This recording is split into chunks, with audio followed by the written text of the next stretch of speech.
Монгол улсын ууган архиудын нэг болох Тагнуул ерөнхий газрын тусгаар архив нь дотоодыг хамгаалах газрын даргын 1932 оны 2 дугаар сарын 10-ны өдрийн 41-р тоо тушаалаар анх байгуулагдажээ. Тус архивын үүсгэн бий болсон цагаас эхлээд дотоодыг хамгаалах газрын баримт бичгийг эмгэлэн цэгцлэх ажлыг зохион байгуулж, байнга хадгалах баримтыг төв орнотгоос төвлөрүүлэн карт бүртгэлд оруулах үүргийг 1941 оны 4-р сарын 29-ний өдөр дотоод явдлын яамны сайдаас 364 тоо тушаалаар улсыг уялаа сахин хамгаалах хэрэг эрхлэх газрын 1-р хэлтсийн дарга Сэрэтрийн осорж авт өгч ажиллаулжээ. Улмаар 1955 оны 8-р сарын 1-ээс архивын дэргэд мөрдөн, нууц хувийн ба ажлын хэрэг, зогсоогдсон боловсруулах буюу хаагдсан хэрэг, зарим бичиг хэргийн онц чухал материалыг хадгалах тусгай фондыг байгуулжээ. Энэ үеэс өнөөгийн төрөлсөн сангуудын их үүсвэр тавигдсан байна. Бүгд найрамдах Монгол улсын сайд нарын зөвлөлийн 1960 оны 5 дугаар сарын 5-ны өдрийн 216 дугаар тогтоолоор нийгмийн уялаас хамгаалах яамны архивыг тусгай архив гэж нэрлэх болжээ.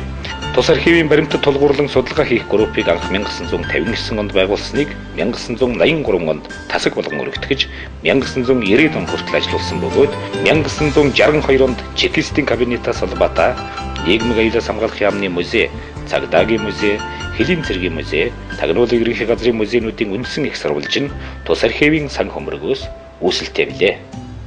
Тусгай архив нь архивын тухай, Тагнуулын байгууллагын тухай, төрийн нөөцийн тухай, гүйцэтгэлийн тухай болон бусад холбогдох хуулиуд түүнд нийцүүлэн гаргасан заавар журмын дагуу үйл ажиллагаа явуулж ирлээ. Ялангуяа Тагнуулын ерөнхий газрын тусгай архивын ажлын үндсэн заавар, Тагнуулын ерөнхий газрын үйл ажиллагааны үүсчлэх баримт бичгийн нэр хадгалах хугацааны жагсаалтсан энэ хоёр баримт бичгийг өдөр тутмынхаа үйл ажиллагаанд мөрдөж ажиллаж байна. Зохион байгуулалтын бүтцийн хувьд тус архив нь мөрдөн байцаалт, цагаатлалын эрхийн сан, нэгдсэн сан, гүйцэтгэх ажлын хэргийн сан, хувийн хэргийн сан, гадаад тагнуулын хэргийн сан гэсэн 5 төрөлсөн сантай. Эдгээр сангуудад архивын баримт бичгийг агуулга нэр төрлөөр нь төлөвлөжүүлэн хадгалж байна.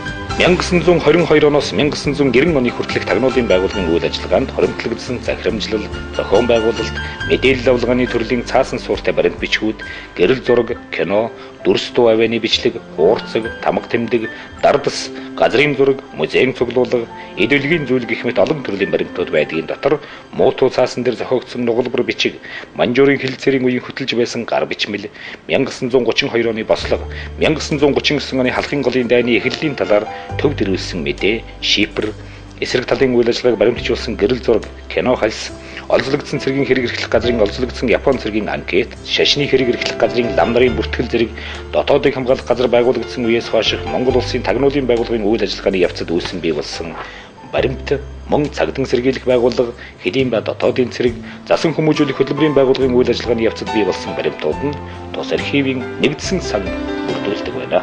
Нэгдсэн сангийн ажлын үндсэн чиглэлийг болох сан хамгаалалтын нөхөн бүрдүүлэх, эмхлэн зэгслэх, байгууллага иргэдийн өсөлтөд авалгаа хуулбар олгох, түүх судалгаа, практик үйл ажиллагаанд баримтыг ашиглуулах, сан хамгаалалтын баримтаар үүсгэсэн таниулга, сурчлага зохион байгуулах ажлуудыг хийж гүйцэтгэдэг. Тагнуулын ерөнхий газрын төв орон нутгийн салбар нэгжээс жилдээ 500 гаруй хадгаламжийн нэгжийг хүлээн авч сан хамгаалалтын нөхөн баримтжуулдаг. Салбар нэгжийн нөхөн бүрдүүлэлтээр ирүүлж байгаа баримтууд нь архив татгалах баримтын шаардлага хангахгүй байгаа талаар анхаарч мэргэжил арга зүйн зөвлөгөө өгч ажиллаж байна. 2012 онд захим архив төсөл хэрэгжиж эхэлснээр 1970-аас 91 он цэргийн албаас нь цэргийн бүртгэлээр захим сан үүсгэж мөн 1922-аас 1936 оны дотоод хамгаалах газрын даргын тушаалтуудыг хөрвүүлж програмд оруулаад байна. Улс төрийн хэлс сэрэгт хэлмэтгсдийн хэрэг материал нь тус архивын мөрдөн байцах цагаатлалын хэргийн сан бүрдүүлдэг. За хэлс сэрэгт хэлмэтгсдийг цагаатах ажлын хүрээнд тусгай архив нь Орсын холбооны улсын холбооны аюулгүй байдлын архивтай хамтран ажиллагаа. Орсын холбооны улсын холбооны аюулгүй байдлын төв архивтай цагаатгалын асуудлаар гарилцсан ажлын ажил зохион байгуулж зөвлөлт улсад хэлмэгдсэн Монголын иргэдийн хэрэг материалтай танилцах, хуулбарлан авахд учирч буй бэрхшээл хүндрлийн талаар санал солилцож, цаашид хоёр архивын хамтын ажиллагаа өргөжүүлж, бүтээл гаргах чиглэлд хамтран ажиллагаа тохиролцсон. Харилцан тохиролцсны дагуу сүүлийн жилүүдэд 1930, 40-од онд зөвлөлтүүд улс хэлмэгдсэн 600 орой Монгол иргэдийн материалыг судлан 34 хүнд холбогдох эргийг хуулбарлан авч санг нөхөн бүрдүүлсэн. 1998 оны 1-р сарын 2-ны өдөр батлагдсан улс төрийн хил сэрэгт хэлмэгдэгчдийг цагаатгах, бидэнд нөхөн олгор олох тухай хуулийн дагуу хил сэрэгт шийдэгдсэн болон баривчлагдсан мөрдөгдсөн иргэдэд нэг удаагийн нөхөх олгор олгож эхэлснээр тус архиваас архивын лавлгаа тодорхойлт магадлалын хуулбар олгож хэлмэгдэгчд болон тэдгээрийн гар гэрийнхний хүсэлтээр хэлмэгдэгчдийн авц зэрэгтэй танилцуулах болсон. Архивын лавлгаа тодорхойлтыг олохдоо тусгай архивын заавар үндэсний архивын газрын даргын 2007 оны 1 сарын 9-нд батлагдсан төрийн архиваас үзүүлэх төлбөр төлөвлөгөөний үнийн тариф зэрэг журам зааврыг баримтлан үйлчлэгээ үзүүлж ирсэн. Дээрх хууль гарснаас хойш хугацаанд нийт 38933 эрэлт хүсэлт хүлээн авч 27669 лавлгаа тодорхойлж мөн тооны тогтоолын хуулбар олгосон бөгөөд одоо энэ ажил үргэлжилж байна. За та ямар хүсэлтэй явж байна?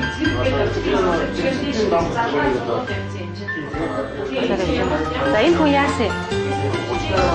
Хэлмэгдсэн юм уу те? Тус архивд ирж буй иргэдийн эрэлт хүсэлтийн нэлээд хувийг хэлмэгдэсдийн талаарх лавлгаа тодорхойлт авах гэсэн иргэдийн хүсэлт эзэлдэг.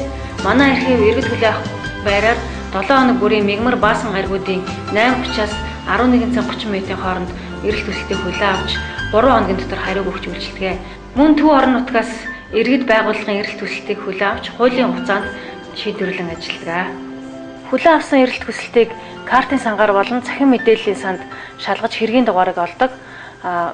Манайх мөрдөн бацал цагаатгалын хэрэгээ мэдээллийг DMS програм тусламжтайгаар цахим мэдээллийн санд оруулсан байгаа. Одоо ингээд дам гэдэг хүний мэдээллийг цахим мэдээллийнхаа санд хайж хэргийн дугаарыг олъё. Манай энэ DMS програм нь тухайн хүний эрэлт хүсэлтийг овгоор, нэрээр, архивын дугаараар үндсэн захиргаагаар хайж болдог. Одоо нэрээр хайж үзүүлээд өнөөдөр хүлээн авсан дам гэж хүнийг хаяа.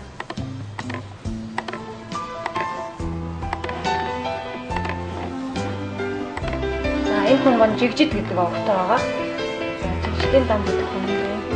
За энэ хүний мэдээллийг дэлгэрэнгүй ингэж харж болдог.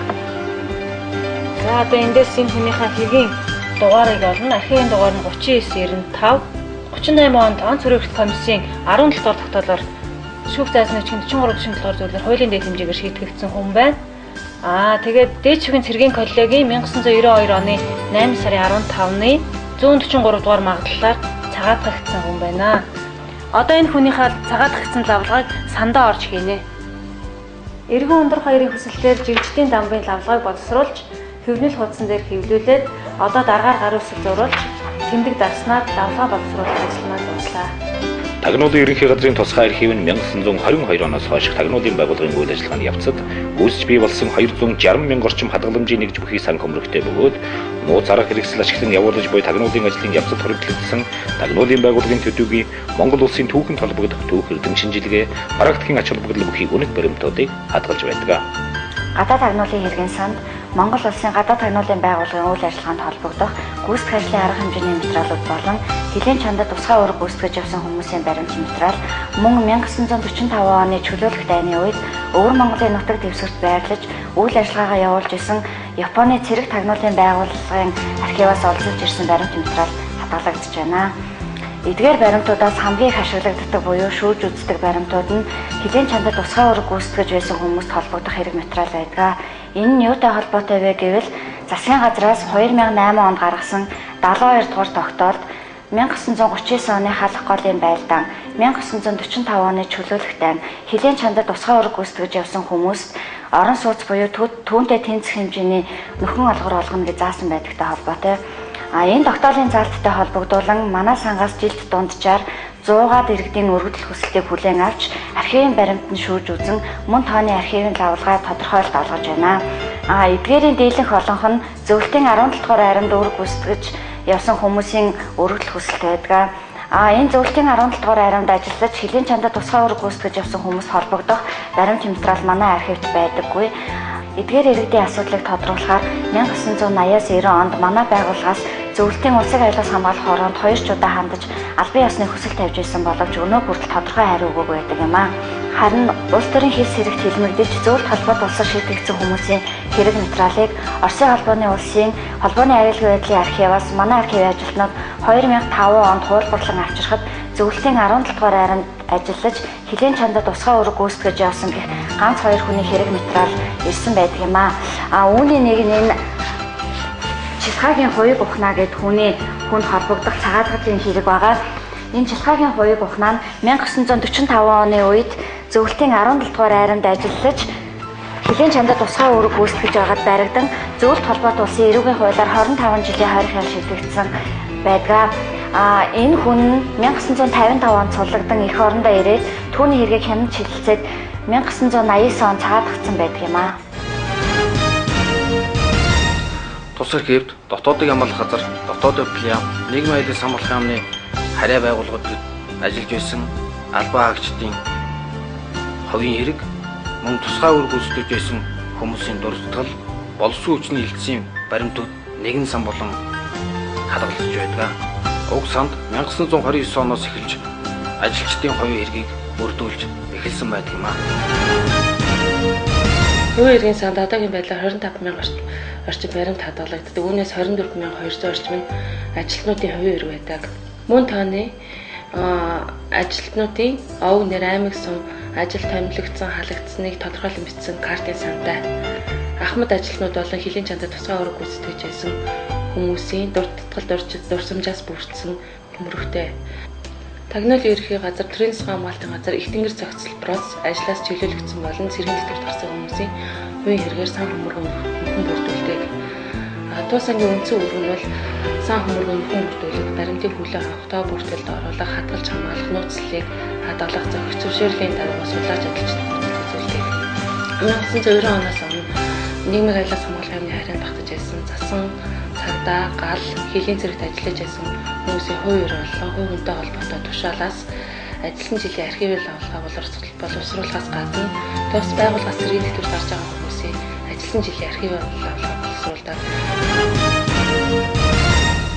Дотоодыг хамгаалах газар буюу шинэ үеийн тагнуулын байгууллага үүсэж байгуулагдсанаас эхлэн гүйцэтгэх ажлын үйл ажиллагааны явцад бий болсон цаасан сүрдэг болон дууд үрс соронзон альсны 120,000 гаруй хадгаламж нэгж гүйцэтгэх ажлын хэргийн санд өдгөө хадгалагдж байна. Тус сангийн хувьд тагнуулын байгууллагатай хамтран ажиллаж байсан мэдээллийн нууц их сурвалжийн хувийн хэрэг болон гүйцэтгэх ажлын шалгах хэргийн баримтуудыг төвлөрүүлэн хадгалдаг. Эдгээр дотор улсынхаа тусгаар тогтнол аюулгүй байдлын төлөө гадаадад тусгай үүрэг гүйцэтгэж байсан Дэлөө хотод Чамсран жоо Бацаргалын өвчний савда Эзэгийн Чилхаа нарын хувийн хэрэг болон үнд баримтууд ч байгаа. Дэлөө хотод Чамсран жоо хэрэгт өөрийн гараар бичиж байсан загтал бас байдаг. 80-90 жил тус архивд хадгалагдаж буй баримтууд нь өөрөө шийдэх явагддаг тул чигшүүлэн агарч ус аппарат зөвшөөрсөн төрийн архивын зааврын дагуу хадгалтын горныг сахиж ажилладаг. Баримтын бүрэн бүтэн байдалд хяналт тавин зэрэгэн засвар зэрэг шийдвэрлэх шаардлагагүй баримтыг илрүүлэн эрдэм шинжилгээ техник боловсруулалт хийж зэрэгэн засварлаж ажилладаг. Сангийн баримтын хадгалт бол ашиглалтын үйл ажиллагаанд хяналт тавих, баримтыг нэгтлэн шалгах, хэмжлэн зэглэх зорилгоор тоолго хийдэг ба тоолгыг сэдвчилсэн хэсэгчилсэн нэгдсэн гэсэн хэлбэрээр явуулдаг.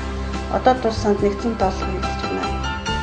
Энэ ажил нь 4 жилд нэг удаа хийгддэг бүртгэл хадгаламжийн нэгж хуудасны гүрийг тоолох ажил юм аа. Тоолгын явцад баримтын бүрэн бүтэн байдалд хяналт тавин бүртгэлтэй тулгаж хосгүй үнэт болон үнэт мөн бичвэр бүтэрсэн хэвлэлтэй ярилцлагыг илрүүлэх энэ ажлын ачаалал болно. Монгол улсад шинэ үеийн архивын салбар үүсч байгуулсан 85 жил. Тагнуулын ерхий газрын тусгай архивын 80 жилийн явц тохиолдуулан тагнуулын байгууллагын түүхийн өв санг хадгалж хамгаалах, хойч үедээ залгамжлуулах, ариун үйлсэд эрдэм мэдлэг, авиас чадвараа зориулан ажил үүргээ нэр төртэйгээр биелүүлж ирсэн тусгай архивын үе үеийн хамтууд одоо залгамжлан ажиллаж байгаа залуу ажилтнуудаа тусгай архивын 80 жилийн ойн баярын мэндийг дэвшүүлж амьдралд нь эрүүл энх аж аргал сайн сайхан бүхнийг хүсье өрөөё.